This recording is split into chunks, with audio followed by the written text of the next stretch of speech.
What is up, YouTube? It's Kingfisher745, and this is episode 84 of All Hail the King.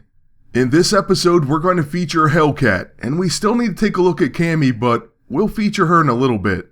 I do like Hellcat as an individual character better than Cammy, I will say that. But anyways, before we begin, I do want to invite you to check out the Giant Size Team Up webpage.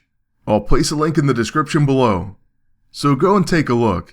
In this episode, we do have a few of my favorite team-up characters for these type of builds, and we begin with maybe the most powerful of them. That's going to be Anti-Venom. We're first facing a Spitfire and Star-Lord team, and we know they're pretty capable, so let's see if we can take them on. At least with her second action, she's going to attack our agent, which is one of the best things we could hope for. So she basically stacks up our escutcheon immediately, and we're going to absorb energy in return. Now, after we check out the enemy team, it does appear they have Warding Essence. So instead of using our level 2 right now, we're going to go ahead and use Short Fuse, and then our biggest hitting ability, and we're going to try to hit Spitfire. Star-Lord's going to come back with a Spray and Pray, but we've already gotten Spitfire down below 9k HP. And by the way, if you're wondering what type of connection we have, well, with Anti-Venom, he has Webbed and Opportunist on his level 2. That's not all, but we'll focus on that for now. On his level 6, he has Exploit Opportunity and Exploit Bleeds. And Hellcat on her level 2 applies Opportunist and Bleeding, up to 3 stacks.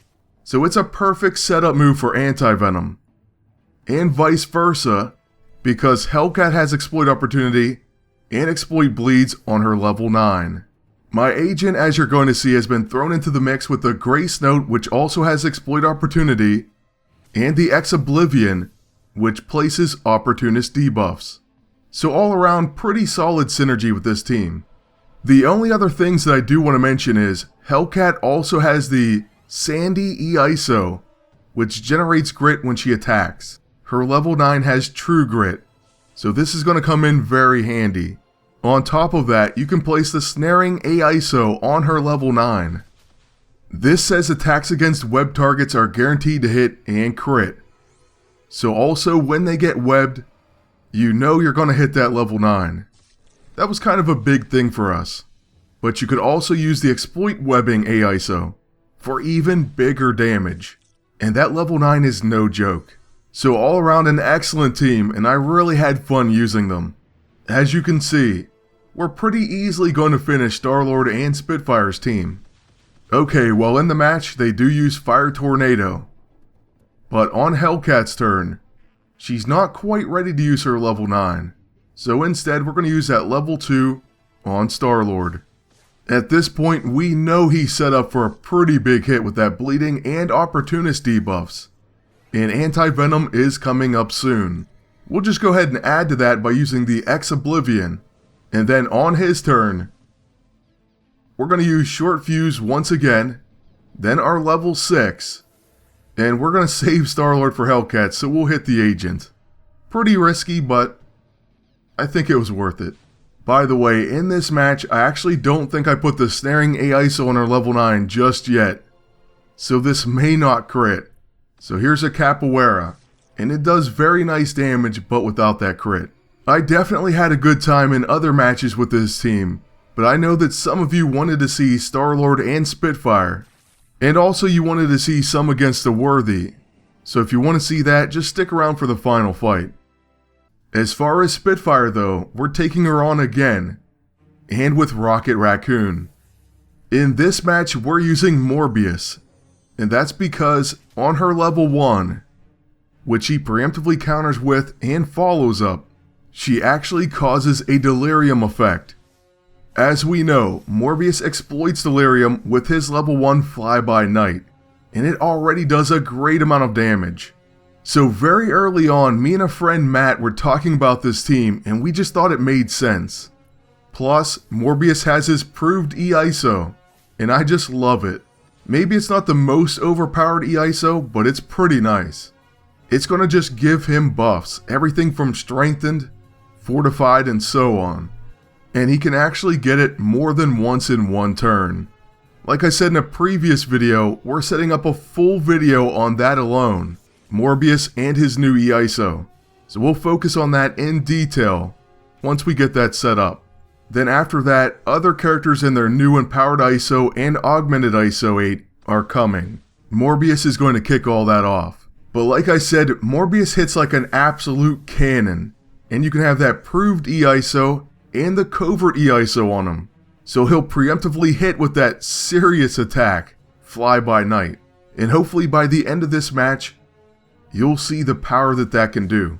Right now, we're attempting to set up the enemy agent, and it's a little easier said than done. He does have the elite EISO. But Spitfire's also running into the same thing against my agent. Oh, and maybe you were thinking Spitfire's going to end up killing Morbius. And don't get me wrong, she's a serious concern. But once he gets a little bit set up, he's more resilient than you may think. Unfortunately though, he does have bleeding ×3 and disoriented. What we're going to do is try an experimentation, and by the way, that does proc improve formula a lot of times. Then we're going to try to focus on Rocket Raccoon. The cool thing about a level 15 Morbius is he's an infiltrator, so he can attack whomever he wants. Oh, and before the hit, he does get improved formula, and in total causes just short of 15k damage. Then on a preemptive counter, he takes Rocket down. So there he is, pretty solid, but he can hit a lot harder than that. We're talking 20k easily. A hit. You are going to need some serious delirium debuffs though, which we may not be able to get exactly how we want it. The enemy agent though is going to use the Dark Energy Blade, and that often gets a follow-up attack as well, and it does. So he only heals us and takes 2 times absorb energy. We'll definitely welcome that. Now on Hellcat's turn, we see he has 7 times Escutcheon and 5 times Grit.